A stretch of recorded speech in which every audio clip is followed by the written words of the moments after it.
আসসালামু আলাইকুম। সকাল ৯টা বেজে ২৫ মিনিট। আজ মঙ্গলবার। বাংলাদেশ বেতার, কক্সবাজার। স্থানীয় খবরে স্বাগত জানাচ্ছি শামীম আক্তার। পবিত্র ঈদুল আজহা উপলক্ষে কোরবানির পশুর চামড়ার দাম নির্ধারণ করেছে সরকার। গতবারের চেয়ে এবার প্রতি বর্গফুটের দাম ৫ টাকা বাড়িয়ে চামড়ার নতুন দাম নির্ধারণ করা হয়েছে। ঢাকায় প্রতি বর্গফুট লবণযুক্ত গরুর চামড়ার দাম ৫৫ থেকে ৬০ টাকা এবং ঢাকার বাইরের জেলাগুলোতে ৫০ থেকে ৫৫ টাকা নির্ধারণ করা হয়েছে। সোমবার সচিবালয়ে ঈদুল আজহা উপলক্ষে কাঁচা চামড়ার মূল্য নির্ধারণ সংক্রান্ত এক বৈঠক শেষে এ ঘোষণা দেওয়া হয়। বাণিজ্য প্রতিমন্ত্রী আহসানুল ইসলাম টিটুর উপস্থিতিতে নতুন মূল্য ঘোষণা করেন Bangladesh finished leather goods and footwear exporters অ্যাসোসিয়েশনের সভাপতি মোহাম্মদ নাসিরউদ্দিন মজুমদার। দেশের সব সরকারি, আধা সরকারি, স্বায়ত্তশাসিত ও আধা স্বায়ত্তশাসিত প্রতিষ্ঠানের অফিস সময় আবার সকাল ৯টা থেকে বিকেল ৫টা পর্যন্ত হচ্ছে। আসন্ন ঈদুল আজহার ছুটির পর প্রথম কর্মদিবস থেকে নতুন এই অফিস সময়সূচি কার্যকর হবে। গতকাল মন্ত্রিপরিষদের বৈঠকে এ সিদ্ধান্ত নেওয়া হয়।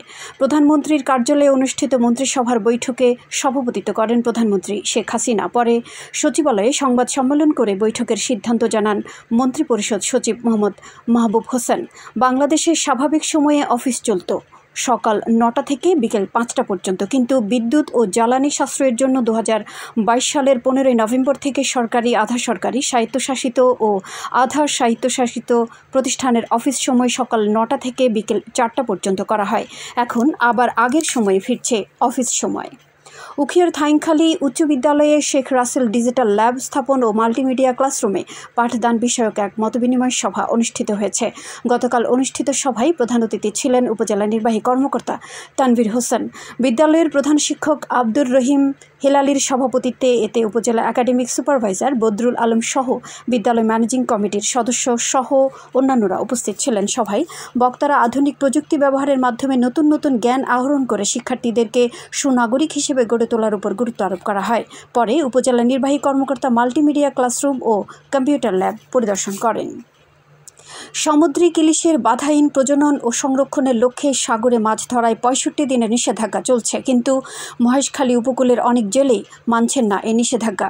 সাগরে মাছ ধরায় মোবাইল কোর্ট পরিচালনা করেছে উপজেলা প্রশাসন ও উপজেলা মৎস্য অধিদপ্তর। এ সময় ৫০,০০০ মিটার কারেন্ট জাল ও মাছ জব্দ করা হয়। গতকাল বিকেলে মহেশখালী চ্যানেলে এ অভিযান ও মোবাইল কোর্ট পরিচালনা করেন উপজেলা সহকারী কমিশনার ভূমি ও নির্বাহী ম্যাজিস্ট্রেট তাজবির হোসেন। এ সময় সিনিয়র উপজেলা মৎস্য কর্মকর্তা মোহাম্মদ রবিউল করিম সহ আইনশৃঙ্খলা রক্ষাকারী বাহিনীর সদস্যরা অংশ নেন। জব্দকৃত কারেন্ট জাল জনসম্মুখে আগুন দিয়ে পুড়িয়ে নষ্ট করে দেওয়া হয় এবং জব্দকৃত মাছ এতিমখানায় বিতরণ করা হয়। কক্সবাজারের সমুদ্র সৈকতের পার্শ্ববর্তী 5টি ভবনের নির্মাণ কাজ বন্ধ করে দিয়েছে প্রশাসন। পরিবেশ সংকটাপন্ন এলাকায় অবৈধভাবে শুরু করা এই কাজ সোমবার বন্ধ করে দেন জেলা প্রশাসনের পর্যটন ও প্রোটোকল সেলের নির্বাহী ম্যাজিস্ট্রেট মাসুদ রানা। তিনি জানান, অবৈধভাবে বহুতল ভবন নির্মাণ শুরু করার খবরে এ অভিযান চালানো হয়। সৈকতের সুগন্ধা পয়েন্টের পাশেই চলছিল এসব ভবন নির্মাণ। এ সময় মালিকপক্ষের প্রতিনিধিদের কাজ না করার নির্দেশনা, নির্মাণ সামগ্রী এবং শ্রমিকদের অস্থায়ী কক্ষ 3 দিনের মধ্যে সরিয়ে নেওয়ার নির্দেশ দেওয়া হয়।